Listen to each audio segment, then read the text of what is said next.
Hola, buenas noches con todos. Una vez más en nuestro programa Tu Salud en Casa Ecuador. Hoy, gracias a las peticiones que ustedes han hecho sobre nuestro primer video de obesidad, pues nos vamos a orientar con un experto a nivel de la ciudad y reconocido internacionalmente, Pablo Vanegas, con respecto al manejo de la obesidad. Pablo, agradecerte que nos aceptaste la invitación.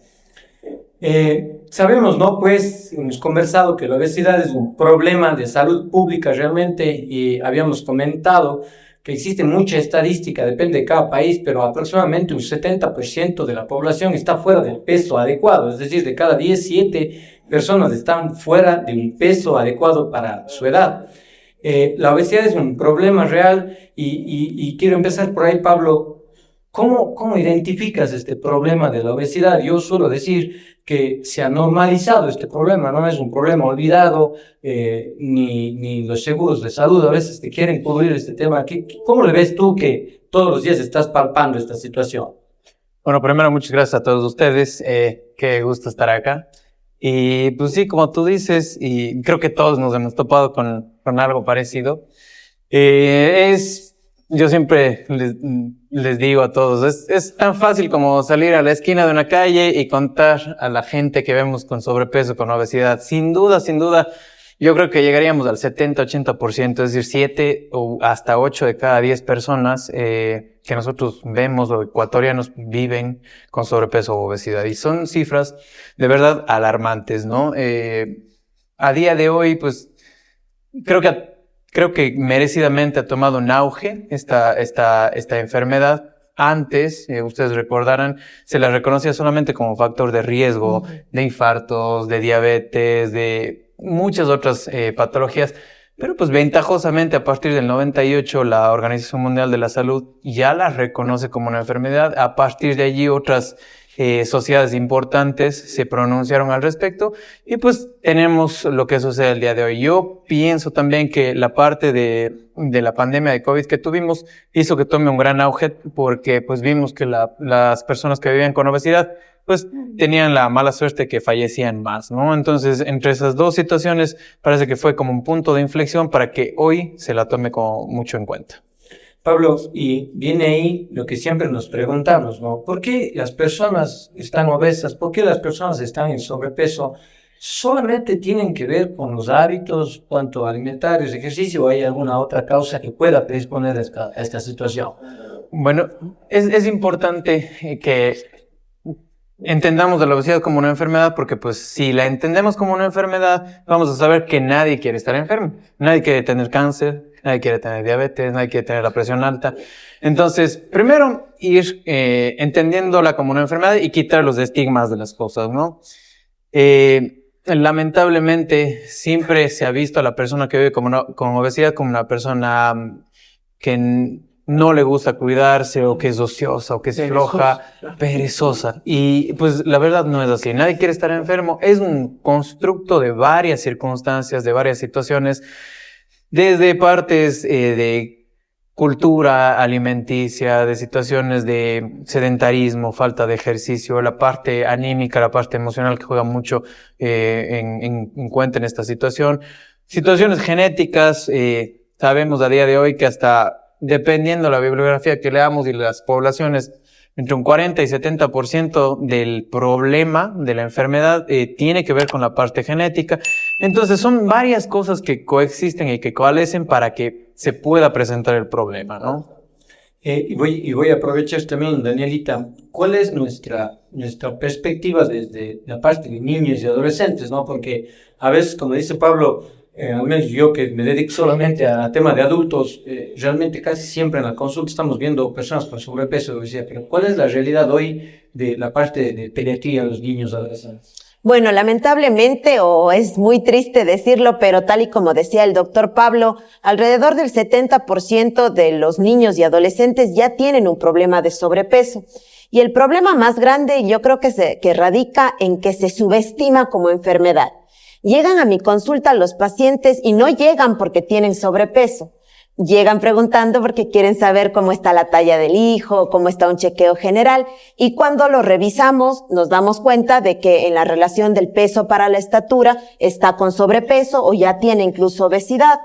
Y bueno, empiezan a salir un montón de otros factores. Y cuando yo les pregunto a los papás si es que en algún momento ya les han dicho que su hijo tiene un problema de peso, me dicen sí, hace 3, 4 años fue la primera vez que el pediatra me dijo que está un poquito pasado de peso. Y ese es un problema. No sé si realmente es el médico pediatra o son los papás quienes subestiman el problema y creen que no es una enfermedad. El tener sobrepeso, el tener obesidad, como yo les explico a mis pacientes, incrementa el riesgo de un montón de enfermedades y por sí sola también es una enfermedad. Entonces siempre buscamos en todas las consultas educar a los papás de manera adecuada para que precisamente los doctores no tengan la consulta llena de pacientes con sobrepeso, con obesidad y con un montón de otras enfermedades. Pablo, con respecto a este tema, quiero entrar un poquito más tu experiencia con respecto a esto de normalizar la obesidad. Te cuento lo que a veces me pasa a mí, ¿no?, en la consulta, cuando hacemos algún tipo de intervención para manejo de... Nosotros vemos pacientes con múltiples comorbilidades, hipertensión, diabetes, obesidad, dislipidemia, ¿no? Y tú intervienes, logras reducción de peso. Lo primero que me dicen los pacientes y los familiares es, oiga, me encuentro con mis amigos, me dicen que tengo cáncer, que qué me pasa, ¿no? Cuando uno dice al fin, le veo bien, se lograron objetivos de reducción de peso, ¿no? Pues claro, ellos empiezan también a sentirse mal, a deprimirse, porque yo me veo bien, pero nosotros hemos llegado, yo a mis estudiantes en la universidad muchas veces les digo, hagando un ejemplo, vayan a su casa y vean a aquellos menores de 20 años, ¿cuántas personas sobrepeso tienen ahí? Si van de 20 a 40 años, ¿cuántos aparecen más de 50 y así sucesivamente? Bueno. Y resulta que a partir de los 60 años no encontramos una persona en peso normal o muy poco probable. ¿Qué opinas con respecto a eso? Bueno, de verdad, sí es como esto, ¿no? O sea, a ver, es lógica, ¿no? Si es que la mayoría de la población tiene exceso de peso, sobrepeso, obesidad, pues se normaliza la situación, ¿no? En la parte pediátrica, en la parte infantil, pues también es interesante porque no hace falta que el niño tenga o se le vea con exceso de peso manifiesto como para que ya esté por encima de lo que debería estar, ¿no? Exacto. Entonces, normalizamos eso en la edad pediátrica, normalizamos porque pues se nos calibra el ojo, digo yo, para ver gente que tiene más peso del que debería. Entonces, ya no es fuera de lo común ver gente con sobrepeso y obesidad. Entonces, se normaliza tanto que después ya no, el raro es el que tiene peso normal o el que tiene peso bajo, ¿no? Y a partir de allí viene. Pero esto es una cuestión que va más allá de, también, o sea, tiene la parte biológica, pero va más allá de la parte biológica. Es una situación cultural, es una situación social, ¿no? Uh-huh. Nosotros, y siempre les digo esto en todas las conferencias que doy, o sea, la comida tiene que ver con todo. Hoy aquí vamos a tener comida. Así es. Alguien nace, se lleva una canasta de frutas. Uh-huh. Alguien fallece, pues se da un café. Uh-huh. Alguien se gradúa en cualquier estrato social. Esto no tiene que ver con cuestiones de exceso, no. Exacto. Va más allá de eso. Si alguien de muchos recursos pues, hace una fiesta y hay una cena y toda la situación, pero si alguien tiene menos recursos, ¿qué pasa? Se mata un pollo, se mata una gallina y un cuyo, lo que sea. Todo gira en torno a la alimentación. Y pues lamentablemente nadie nos ha enseñado cómo alimentarnos. Uno come como comía la bisabuela, como comía la abuela, la mamá y así. Y yo les cuento a mis pacientes, yo tuve que estudiar 14 años para saber cómo alimentarme. No vamos a hacer eso con usted, pero sí vamos a ir cambiando este paradigma. Son cosas que se tienen que ir cambiando sin duda para ir haciendo mella en esta situación. De esa forma, pues, impactamos en todas las situaciones, ¿no? Es impactar en padres para que pues no vengan niños con sobrepeso y obesidad e ir cambiando esto a nivel generacional, ¿no? Es algo muy interesante lo que dice el doctor, porque que nadie les enseña a los papás cómo darles de comer a los hijos. Cuando llegan a mi consulta, yo dedico alrededor de 30 minutos de la primera consulta para enseñarles cómo hacerlo. Y los papás muchas veces salen asustados porque ellos pensaban que les estaban dando comida saludable, cuando en realidad el desayuno es café con pan, el almuerzo es sopa de fidea con papas, la merienda es arroz con huevo y con jugo, y es una cantidad altísima de carbohidratos que claro que los pueden consumir, pero no en esa cantidad. Hay que racionar. Entonces, ese es un problema de que nadie se toma el tiempo, o no todo el mundo se toma el tiempo de enseñarles a los papás cómo deberían comer los niños, y es una bola de nieve, ¿no? Exacto. Es el niño, el adolescente, el adulto, ¿no? Sí, eso quería yo, que está muy interesante como tal las intervenciones de ustedes, y siendo expertos en obesidad, quería hacerle esta pregunta. ¿Qué impacto tiene un niño que es obeso, que a ustedes lo califican, mira, este tiene un grado de obesidad, que se ha demostrado en la bibliografía en su vida futura? Para que a los padres les quede clarito. O sea, yo tengo mi hijo y mi hijo tiene obesidad. ¿Qué le espera en el futuro? Cuando sea un adulto, un adolescente, un adulto. Yo les explico esto, ¿no? Tal cual como una bola de nieve. Un niño que tiene sobrepeso, digamos a los 5 o 6 años, si es que no se controla a tiempo, va a ser un adolescente con obesidad. En el 70-80%, ¿sí? O sea, no pasa eso de que cuando crece se le quita, porque eso es un mito. Ajá, se estira y se le va a quitar. Yo era así. Entonces, un niño que tiene sobrepeso va a ser un adolescente con obesidad, y va a ser un adulto joven a los 30, 40 años que va a tener diabetes, que va a tener infartos, que va a tener derrames, problemas de la columna, problemas respiratorios, alteración de la función de la tiroides. Entonces, es un montón de enfermedades. Siempre les digo, un niño que tiene sobrepeso u obesidad potencialmente se puede enfermar cualquier parte de su cuerpo. No es exacto, o sea, casi cualquier parte del cuerpo se puede alterar. Tienen más riesgo de pubertad precoz, de talla baja. Corta. Entonces, en realidad es esta bola de nieve, y lastimosamente se subestima. Como tú dices, Dani, pero incluso es interesante, y perdón, que tú decías y llamabas la atención que los padres también tienen un poquito que ver inconscientemente porque creen que se están alimentando bien. Y culturalmente esto me llama mucho la atención porque me recuerda a mi abuelita. Bueno, todavía la tengo, gracias a Dios. Pero sobre todo las abuelitas, dicen cuando uno baja un poquito de peso, hijito, voy a tomar estas palabras, ¿no? Hijito, pero si antes estabas más gordito, rosadito, y creo que es esa parte cultural que mientras, y lo que decías, tú, Paul, que a veces ver la delgadez en ciertas culturas pasadas, tal vez ahora ya ha cambiado un poco, pero antes era ver bien, o sea, ver a los niños, sobre todo a los adolescentes o adultos, mientras más gorditos, rosaditos, eran más saludables. Sabemos que realmente esto no lo es, ¿no? Digo, perdón que acote porque me recordó a mi abuela. Es una situación incluso social y antropológicamente muy curiosa y muy interesante, porque antes el que tenía más recursos, pues comía más, se veía con más peso, obviamente, y pues pero ahora lo contrario, Pablito, no, parece que la clase o los estratos económicos bajos, parece que es un poco más. Al fin se da la vuelta a la tortilla, como decimos, ¿no? O sea, después de eso se da cuenta ya la gente que lo mejor no es eso. Ha cambiado todo. En realidad ha habido una evolución tan grande que la biología no ha acompañado esa evolución. Entonces, lamentablemente, pues, hoy tenemos mucha más gente que vive con obesidad. Y aprovecho, permítanme este espacio porque mientras lleguemos a más gente, pues vamos a tener menos situaciones.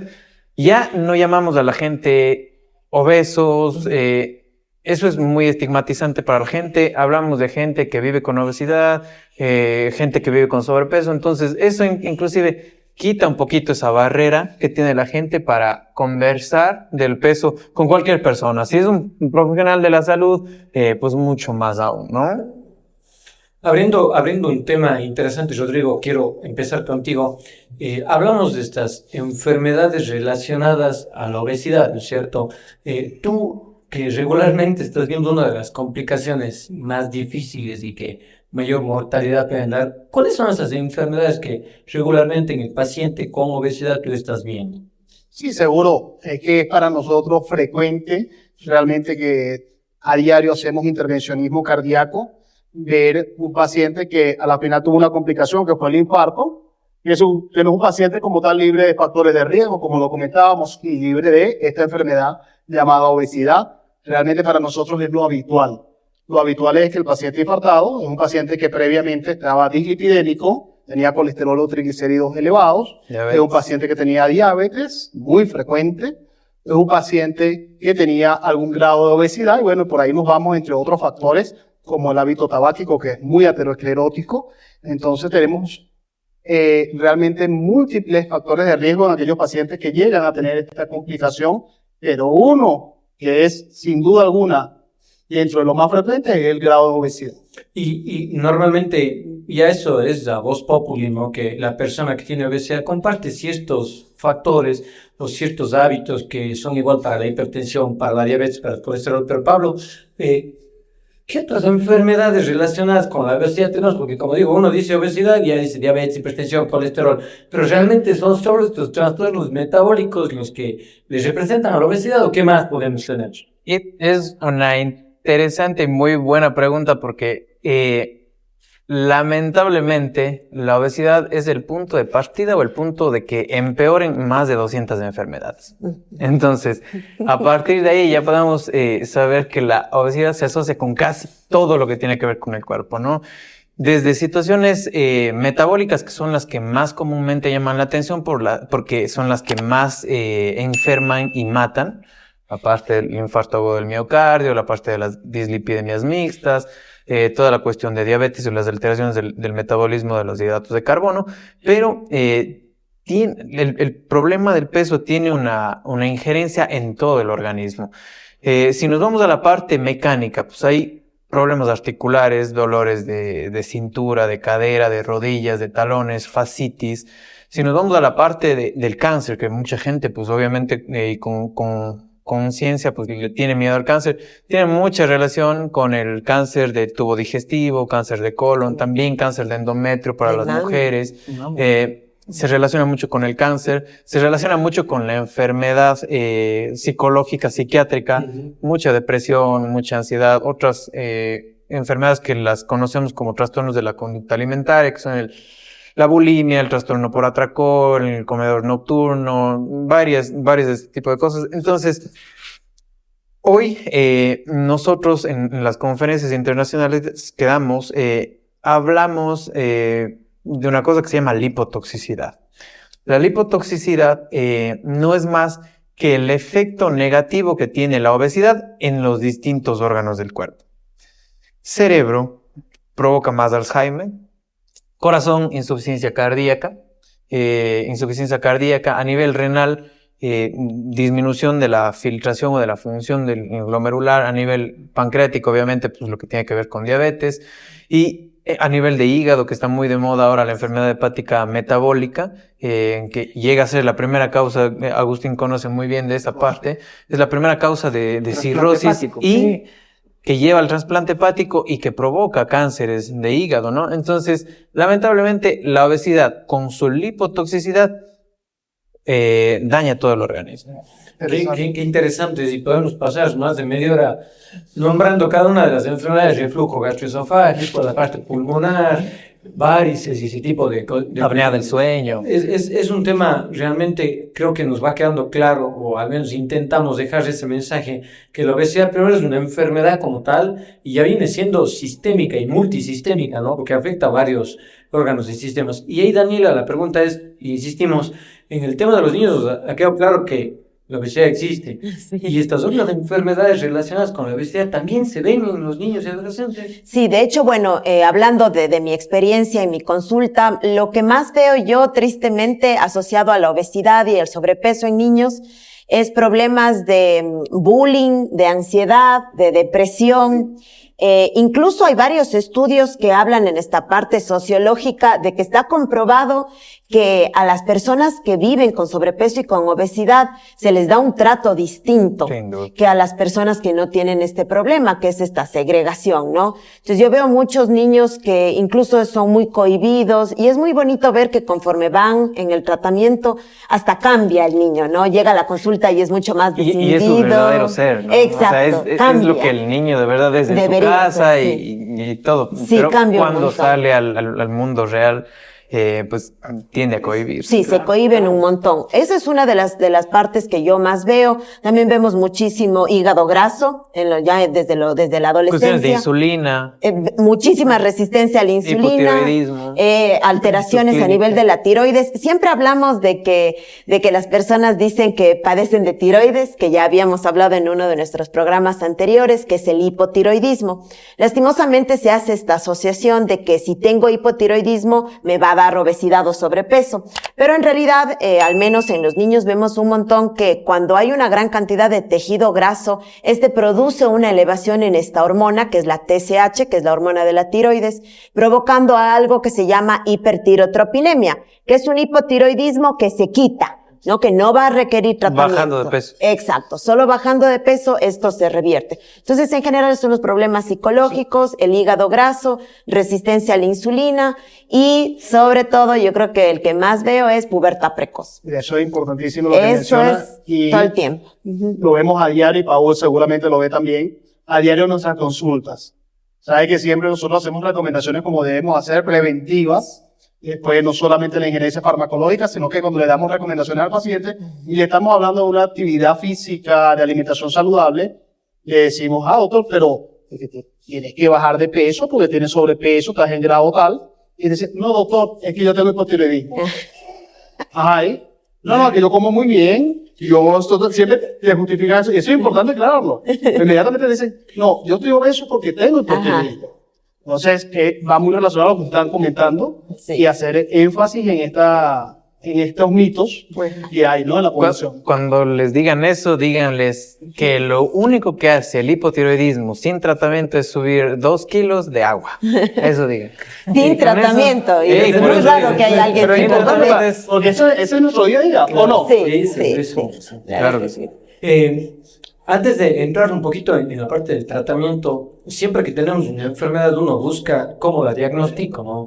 Y hay este tema del índice de masa corporal, que pues, por muchos años lo utilizamos y es una herramienta, digamos, como para poder explicar, guiarle al paciente de cuál es su situación como tal, ¿no? Pero muchas veces el índice de masa corporal, si yo tengo un fisicoculturista, de seguro tiene una obesidad mórbida, pero Aparente. la composición corporal de grasa no es tan importante, ¿no? Pablo, ¿qué podríamos hablar con respecto? Porque ahora los pacientes llegan, ¿no? Dice, doctor, pero no, es que el índice de masa corporal no sirve para nada, ¿no? Entonces, ¿cómo podemos, qué otras herramientas tenemos? ¿Utilizamos el índice de masa corporal o qué más podemos hacer? Ok, el índice de masa corporal es una buena estrategia, sobre todo a nivel poblacional.